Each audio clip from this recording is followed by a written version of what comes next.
आदरणीय श्रोतागण, देखिए जैसे कि हमने संकल्प लिया था कि आयुर्वेद के विषय में विलक्षण जानकारी सरल ढंग से आपके साथ साझा करते रहेंगे। तो उसी कड़ी में आज एक रोग विशेष का हम वर्णन करने जा रहे हैं। आजकल कुछ रोग ऐसे हैं जो आम प्रचलन में हैं और शरीर को लंबे समय तक वो पीड़ा देते हैं। तो ऐसा ही एक रोग है गठिया। इसे आयुर्वेद में वात रक्त कहते हैं। इसमें जो वात दोष है वह विकृत हो जाता है और साथ ही शरीर की जो धातु होती है रक्त, वह दूषित हो जाती है। और वात के विकृत होने से जैसे वात ही पित्त और कफ को चलाती है, तो वो भी फिर विकृत होते हैं। और साथ ही रक्त से आगे बनने वाली जो धातुएं हैं, जैसे मांस है, मेद है, अस्थि है, मज्जा है, शुक्र है, तो वो भी फिर ठीक ढंग से नहीं बन पाती और सारा शरीर डावाडोल हो जाता है, क्योंकि धातुएं ही उसको शरीर को धारण करती हैं। तो इसमें जैसे अनेक औषधियों का वर्णन आप देखते ही रहते हैं, सुनते रहते हैं, लेकिन रोग के कारण को जानना बड़ा आवश्यक है। तो इस वात रक्त का गठिया का जो कारण आयुर्वेद में लिखा है वह जैसे खट्टे, चरपरे, खारे, उष्ण पदार्थों का अधिक सेवन करना, मांस का, मद्य का, कांजी आदि का, और साथ ही दही तक्कर आदि का भी अति सेवन करना, इसमें स्पष्ट लिखा हुआ है। मांस मद्य तो होते ही हानिकर हैं। और साथ में लिखा हुआ है कि विरुद्ध भोजन करना, जैसे मूली पर दूध का सेवन करना। साथ ही विरुद्ध भोजन उसको भी कहा गया है जो हमारी प्रकृति के अनुकूल नहीं होता, ऋतु के अनुकूल नहीं होता, या जिसका हमारे को अभ्यास नहीं होता। तो ये स्पष्ट उल्लेख है। साथ ही ये निवेदन हम करना चाहेंगे, पहले भी किया है, कि दही खाने में विशेष सचेत रहें, क्योंकि आयुर्वेद के जो मुख्य ग्रंथ है सुश्रुत, उसमें भी स्पष्ट है कि ये नित्य सेवनीय नहीं होती। और साथ में इसमें कुछ डाल के ही खाना चाहिए, रात को इसका सेवन नहीं करना चाहिए। और जिसको गठिया हो गया उसे उसको तो बिल्कुल त्याग देना चाहिए। अनेक तो हमने ऐसे देखे कि जिन्होंने इसका सेवन छोड़ दिया है, बहुत आराम उनको उससे मिला है। साथ ही जो दिन में सोना या रात को जागना, दोनों यह विकार उत्पन्न करते हैं। क्रोध है या कोई और मनोविकार है, तो वो भी इसके कारण बनते हैं। और इसका आरंभ जैसे वो विकृत वायु दूषित रक्त को किसी शरीर के एक हिस्से में जमा कर देता है। प्राय इसका जो आरंभ है वह पैर के मूल से होता है।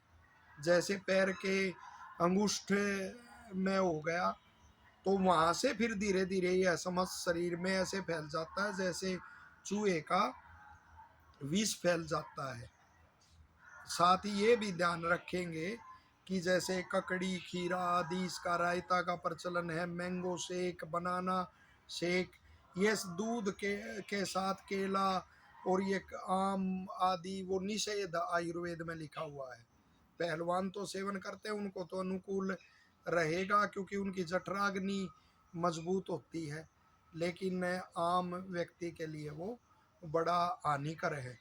साथ ही इसके पूर्व रूप लिखे हुए हैं कि जब यह रोग उत्पन्न होगा तो उसके पहले कौन से चिन्ह प्रकट होंगे। तो जैसे त्वचा आदि का, किसी अंग आदि का स्पर्श करोगे तो वहाँ स्पर्श कम महसूस होगा या नहीं होगा। साथ ही कोई भी यदि चोट आदि कोई घाव लग गया तो तीव्र वेदना होगी। पीड़काएं यानी फुंसियाँ कंधों पे, जंगा पे या और जगह निकल आएंगी और उनमें फड़कन होगी, वेदना होगी। तो ये उसके पसीना दिखाना या बिल्कुल न आना, तो ये गठिया के जो हैं वो पूर्व रूप है। और साथ ही 40 वर्ष की, इसका निदान का ये भी आमवात और गठिया में क्या अंतर है कि 40 वर्ष की आयु के बाद ही प्राय यह गठिया आरंभ होता है। उससे पहले जो होता है बड़ी संधियों में जो पीड़ा होती है, बड़े जोड़ों में जो वायु हो जाता है, उसको आमवात कहते हैं। और उसमें गूगल आदि की सामान्य औषधियों से वो लाभ हो जाता है, लेकिन गठिया में वो लाभ फिर नहीं होता। उसमें रक्त मोक्षण आदि जैसे जोंक से या सिरावेद से पीड़ित स्थान का रक्त निकालना, मालिश करना, सिकाई करना और विशेष औषधि आदि देना, वो फिर इसमें किया जाता है।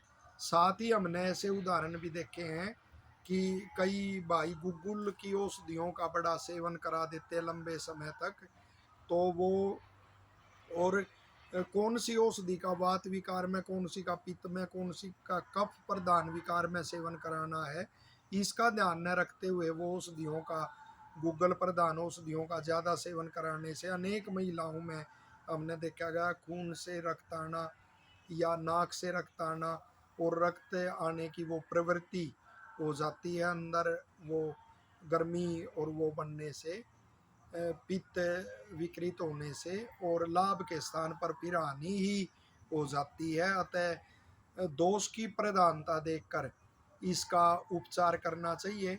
और साथ ही जो सहायक कारण होते हैं, वो खान पान और आहार विहार का तो बताया, साथ में जो सहायक कारण होते हैं जैसे अधिक मार्ग चलना या दोनों ओर पैर करके जिन सवारियों का सेवन किया जाता है, ऐसी सवारी का अधिक सेवन और वो करना, वो भी इसको फिर बढ़ा ही देते हैं। और इसमें जो पथ्य होता है जो सेवन करना चाहिए, वो जैसे पुराने गेहूं है, जौ है, मूंग की दाल है, परवल है, किशमिश है, मुनक्का है, दूध है, घी है, इनका सेवन इसमें करना चाहिए। और जो खट्टे पदार्थ हैं जैसे दही आदि है, या जो गरिष्ठ भोजन है, आलू है, अरबी है, तिल है, मांस मध्य आदि, दही, इनका सेवन वो छोड़ देना चाहिए। तो इससे भी बड़ा लाभ वो मिलता है पथ्य के सेवन से भी। तो ये थोड़ा प्रकाश गठिया के रोग के विषय में डाला, और इसका मेरा निवेदन है कि ज़्यादा से ज़्यादा आप इसको लोगों के साथ साझा करेंगे, जिससे इस पीड़ादायक जो व्याधि है लोग इससे बच सकें। धन्यवाद।